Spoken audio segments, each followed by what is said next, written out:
You look from the economic हय. Said of it सुरवातीकूच म्हटलें leader of opposition की तुमचे जे बोरोईंग्स आसा पळय न्ही ते वाडत आसा आनी दुसऱ्या वटेन तुमी हे अशें बजेट प्रेजेंट करता तुमचे रिवेन्यू आसा पळय आनी तुमी रिवेन्यू सरप्लस बजेट्स दाखयता खरी पूण बोरोईंग्स पळयत जाल्यार इट लुक्स व्हेरी इम्बॅलन्स. ना हे नवें न्हय गेल्या आमी 2012 पासून जर आमी पळयलें जाल्यार मुख्य आर्थीक येणावळाचे जे क्षेत्र आशिल्लें मायनींग ते बंद जालें.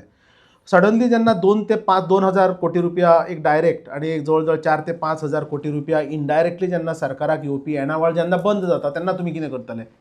सो एकंदरीत जर तुम्ही पळयत जाल्यार तुमी म्हणटा तातूंत आणि ऑपोजिशन पार्टी लिडर म्हणटा तातूंत गजालीन तथ्य आसा तातूंत ना अशें कोणूच म्हणूंक शकचें ना. कारण आमचो जो फिस्कल डेफिसीट जो रेशो आसा ग्रॉस फिस्कल डेफिसीट रेशो तो मातसो बाकीच्या राज्यां परस चड आसा ही गजाल खरी.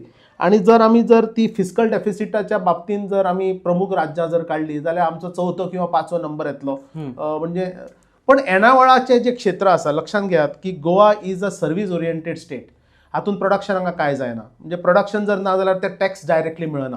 येणावळ जी जाता ती टुरिजमांतल्यान मायनिंगांतल्यान अजुनूय इन्कम जाय तसो येवपाक अजून सुरवात जाली ना. पण मे बी ज्यो आतां अनाउन्समेंट जर तुमी पळयले जाल्यार एकाक 10 त्यो मायनींग म्हाका दिसता मायनींग सुरू जातली ह्या आधाराचेर ह्या विश्वासाच्या जोराचेर आनी मायनींग ब्लॉक जे तांणी 4 काडल्या ताचेर अर्थकारण कितें तरी जातलें आनी तातूंतल्यान आपूण खर्च करतलो म्हणून 7 मायनींग ब्लॉक ते म्हणटा ह्या फावटी करतले ऑलरेडी 12 जाल्ले आसा. बरोबर. आणि तातूंतल्यान सुरवातीक थोडो पयसो आयला थोडो पयसो येवपाची शक्यता आसा. पण आतां हे वर्स जशें हांवें म्हणलां तशें हे वर्स सगळ्यांक खूश करपाचें. कारण आतां इलेक्शन आमकां फेस करपाक जाय. म्हणजे खंयचीय पॉलिटिकल पार्टी जेन्ना पळयता आनी इकॉनॉमिस्ट आमच्या सारके जेन्ना आमी पळयता इलेक्शन इयराक सगळें माफ आसता. आमी तेन्ना अर्थकरण पळयना.